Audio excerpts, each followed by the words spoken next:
Hi, I'm Jeff Tucker, Principal Economist at Windermere Real Estate, and these are the numbers to know right now. I'll start with some bad news and some good news from the latest job report. The first number to know this week is the bad news. 181,000. That's the total number of jobs added in the entire year of 2025, according to the latest data from the Bureau of Labor Statistics, which followed a standard annual revision updating their models to match more accurate but less timely data sources. These revisions drove home the conclusion that job growth basically stalled out in 2025 and was much worse than even the weak monthly payrolls reports were showing us. That total job growth compares to previous annual totals in the millions, confirming the trend of slowing growth that has been clear for quite some time. Now, the second number to know this week was the good news in the jobs report, 4.3%. That's the unemployment rate in January, which stepped down again from a high in November of 4.5%, bringing it back down to summer 2025 levels. Now, that's one indication that the labor market may have begun to turn the corner this winter, with some modest improvement to start the year after several straight months of weakening. These are just preliminary numbers, but coupled with what we know will be strong economic tailwinds from the huge tax cuts in last year's budget bill, the stage seems to be set for stronger economic growth this spring. Now, the third number to know right now is 1.84 points. That was the average spread, or how much higher 30-year mortgage rates were than the benchmark 10-year Treasury yield in the first week of February. That means we're now knocking at the door of a normal spread after almost 4 years of a really abnormally wide spread. This was a major culprit in the pain that homebuyers felt trying to get a mortgage.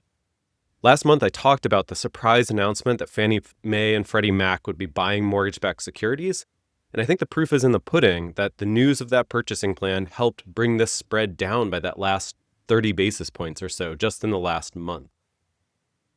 So, where are mortgage rates now? Well, they've been hovering around 6 1/8 all year so far, which is an improvement from this time in 2025 of at least half a point, maybe 3/4 or a whole point for most borrowers.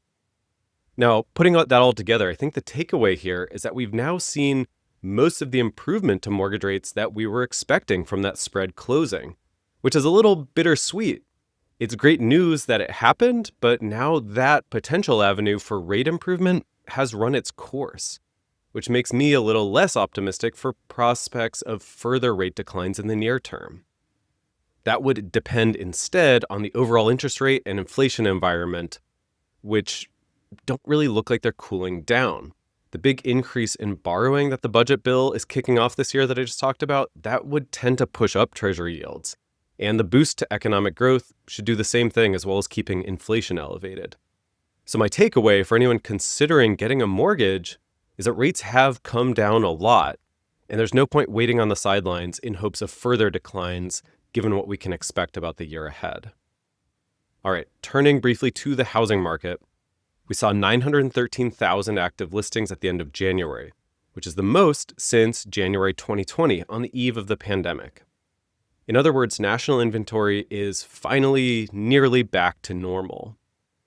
Now, that's about 10% more than this time last year, which that pace of growth, 10%, continues a consistent trend since last May of active listings growing, but at an ever slower pace. I think there's good news for everyone in that fact. Buyers will have more options to choose from this spring, and sellers don't need to worry about competing against a glut of unsold inventory.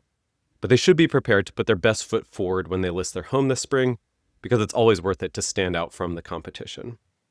That is all for this month, and thanks as always for watching.